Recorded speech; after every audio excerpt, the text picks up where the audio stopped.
fadlan subscribe, like and share inoo saar channelka. waxaan idinku baraarujinayaa inaad waqtiga qiimihiisa garataan oo intaad da'yartiin aad ka faa'iidaysataan si markaad gabowdaan aydaan qoomamo u heshin.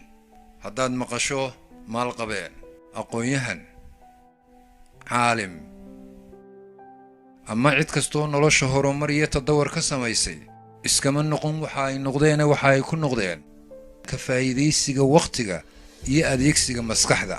maalmo kooban waad ka faa'iidaysatay xusuustoodu waxay kugu dhashaa farxad, halka maalmo kale oo kooban oo waqtigaaga ka mid ah oo kaa dayacmay xusuustoodu ku dhasho murugo iyo qoomamo. sida xoolaha xero loogu ilaaliyo ee hantida qasnad ama baan loogu ilaaliyo ee sumcadda iyo sharafta dhowrsooni iyo dhaqan wanaagsan loogu ilaaliyo, waqtigiina ku ilaaliya dadaal oo siday biyuhu bilaa midab, bilaa ur, bilaa dhadhan u yihiin, noloshu yaana idinka noqon bilaa tacab iyo bilaa dadaal. dadkuna laba nooc ayuunbay u qaybsamaan: qof rajo iyo damac leh iyo qof ujeeddo iyo qorshe leh. inta badanna waxay wax u hagaagaan ka qorshaha iyo ujeeddada leh. war haddaanad lahayn ujeeddo iyo hadaf aad buugaagta u sidato oo aad u soo kallahaso oo aad wax u baranayso, ma yeelin kartid aragti aad ka midha dhaliso. wax kastoo bataana way jabaan oo way raqiisaan. marka laga yimaado akhlaaqda iyo camalka wanaagsan, haddaad suuqa baabuur liina maanta soo geliso ood haddana berri soo geliso oo sahan dambe soo geliso ay liintii suuqa qabsato, haddii 500 shilin la siinayay badashadeeda kadib waxaa laga yaabaa in 100 shilin la siiyo. wax kastaana sidaasay u jabaan marka laga reebo dhaqanka wanaagsan iyo acmaasha suuban.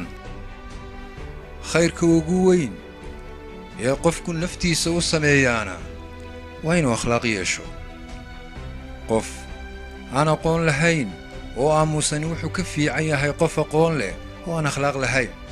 sida geedka hadhka fiican leh dadku u jecel yihiin inay hoos fadhiistaan, ayay qofka wanaagsanna u jecel yihiin inay la rafiiqaan. afka wanaagsanna waxaa ka fiican dhaqanka wanaagsan. in dadku runta sheegisteeda kugu nacaanna waxa ka xun in beenta sheegisteeda ay kugu jeclaadaan.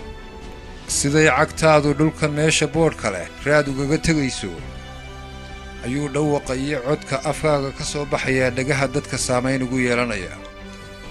markaa ha isku dayin inaad codkaaga kor u qaaddo oo aad qayliso. waxaad se isku daydaa inaad habfikirkaaga kor u qaaddo. mar kastood habfikirkaaga kor u qaaddana waxaa isbeddelaya habdhaqankaaga.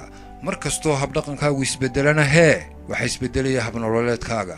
dadkuna intay aqliga ka fikiraan waxaa ka badan intay indhaha ka fikiraan. noloshu ma dhammaato balse way isbeddeshaa. fursaduhuna ma qarsoomaan balse way dayacmaan. 7 maalmood ee toddobaadka ku jira miyay kaa wada farxinayaan? sow maalin kugu adag iyo maalin kuu wanaagsan bay yeelan maayaan. sidaanay 7 maalmood ee toddobaadka ku jira kuu wada raalli gelinayn, ayaanay dadkuna kuu wada raalli gelinayne ha u fiirfiirsan. qof kastana ku ixtiraan dhaqankiisa, hana ka doonin dabeecad isku wada mida, waayo ma jirto dawo dadkoo dhan si isku mida u wada dawaysaa iyagoo xanuunkoodu kala duwan yahay. haddaad iminka hawl wanaagsan qabato, dadku ma ilaawayaan hawsha wanaagsan ee aad qabatay, mana xasuusanayaan waqtiga aad ku qabatay intuu leekaa iyo dhibta aad ka soo martay.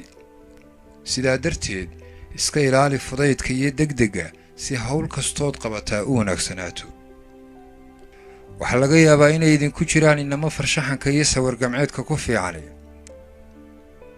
haddiiba ay dhacdo oo lagu yidhaa bal doqonnimadu siday u eeg tahay sawir ku muuji, waa suuragal inay kugu adkaato sidaad u ekaysiin lahayd.